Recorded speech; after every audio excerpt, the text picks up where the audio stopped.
Have you ever wondered why some products just work, like flawlessly, right out of the box? Well, it's not luck. It's actually a philosophy, a whole way of thinking called total quality management. And really, it's a story about a handful of brilliant thinkers who completely reinvented how we make, well, just about everything. So let's meet the gurus who changed the world, one perfect product at a time. I mean, really think about it for a second. Why do some things just work perfectly every single time, while others feel like, a total gamble? The answer is in this radical shift in thinking that happened over decades. It's the difference between chasing after mistakes and designing a system that prevents them from ever happening in the first place. So how did this whole revolution even get started? Well, it began with a massive shift in thinking. The idea was to move away from just inspecting for mistakes at the end of the production line, and instead to focus on preventing them from the very start. And the story of where this all began might actually surprise you.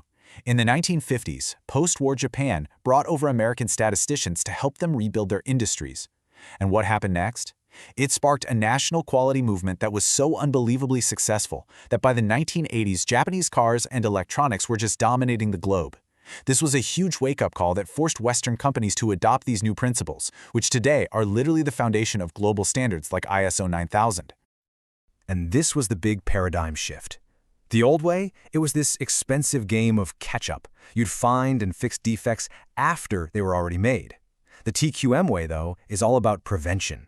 It's about designing systems so flawlessly that defects just don't even have a chance to pop up. It's a total 180-degree change in mindset. All right, so who were the masterminds behind all this? Let's kick things off with the first two giants, the fathers of data, W. Edwards Deming and Joseph Juran. These were the guys who brought serious statistical rigor and a real managerial structure to the whole quality movement. So, Deming's big idea. It sounds simple, but it was absolutely profound. He said you can't inspect quality into a product at the end of the line. You have to build it in from the very beginning. And he argued quality wasn't the worker's fault, it was a management responsibility, because management is who designed the system in the first place. He laid all this out in his famous 14 points for management, and some of these ideas, whoa, they were radical. For example, he said to abolish numerical quotas, which was unheard of when factories just measured units per hour. Deming argued that just focuses on quantity, not quality. He also said to drive out fear, so employees could actually report problems without getting punished. And he gave us the plan, do, check, act cycle, a simple but powerful loop for continuous improvement that's still everywhere today. Now, building on that foundation, Joseph Juran came along and gave managers something super practical, a clear, actionable roadmap he called the Juran Trilogy. It's this continuous loop. First, you plan for quality by really understanding your customers. Then you control it by measuring how you're doing. And finally, you create specific projects to improve things and make big breakthroughs. It's structured and it's all about action. And here's where Juran's practical genius really shines. He took the Pareto principle, you've probably heard of it as the 80-20 rule, and applied it to quality. He basically showed that, hey, roughly 80% of your problems are caused by only 20% of the root causes. So if you focus your energy on fixing that vital few, you get the biggest bang for your buck, financially speaking. Okay, so having great systems and all that data, that's huge. But it's only half the battle, right? Quality really comes to life through people. And that brings us to our next two gurus, Philip Crosby and Kaoru Ishikawa. They were all about creating a culture of quality and empowering the entire workforce. Then you have Philip Crosby, who walked into boardrooms and basically dropped a bombshell with this one quote, "Quality is free." Now, what on earth did he mean by that? He argued that the real cost isn't making things with quality. The real cost is in not making them with quality. All the money you waste fixing mistakes, on rework, on warranty claims, that's the expensive part. He actually gave this a name, the cost of non-conformance. And honestly, this was a total game changer. Why? Because it translated this kind of fuzzy idea of quality into the one language every C-suite executive understands: money. By measuring this cost, he could prove, in black and white, that investing in prevention has a clear, undeniable financial return. So while Crosby was talking to the executives, Kaoru Ishikawa was focused on the front lines. His vision was to, in a way, democratize quality. For him, quality wasn't some directive that came down from the manager's office. Nope, it was the personal responsibility of every single employee in the company. And the best part? He didn't just preach this stuff, he gave people the actual tools to make it happen. He created the Fishbone diagram, you've probably seen it, a simple way to brainstorm the root causes of a problem. He popularized the 7 basic tools of quality and championed quality circles, basically empowering frontline workers to solve their own production problems. He turned everyone into a problem solver. All right, so we've got management systems, we've got workforce culture. What's left?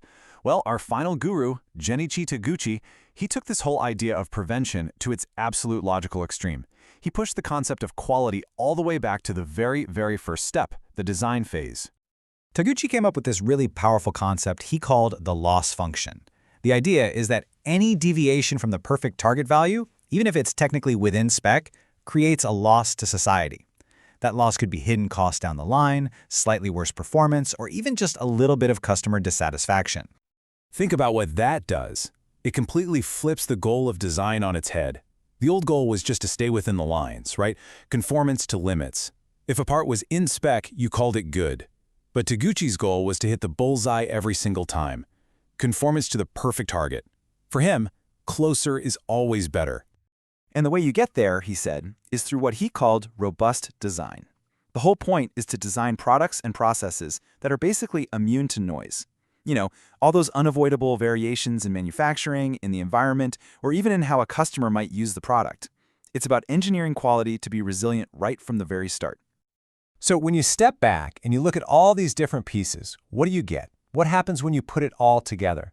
You get the complete system that we now call total quality management.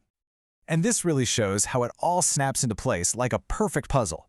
You've got Deming and Juran giving us the statistical systems, Crosby comes along and provides the financial argument for the executives, Ishikawa empowers the entire workforce with simple, powerful tools, and Taguchi teaches the engineers how to build robustness right into the design.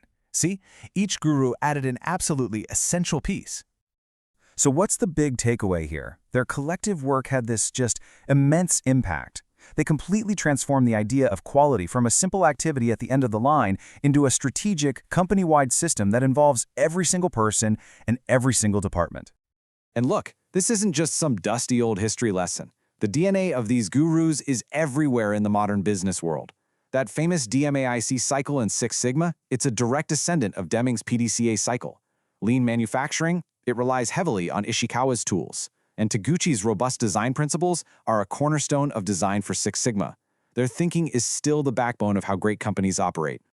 So these incredible thinkers, they gave us the definitive toolkit for quality in the industrial age. But that leaves us with one last really big question for today. As we move deeper into an age that's going to be defined by AI, by data, by incredibly complex services, what new philosophies and what new tools will the next generation of quality gurus need to invent?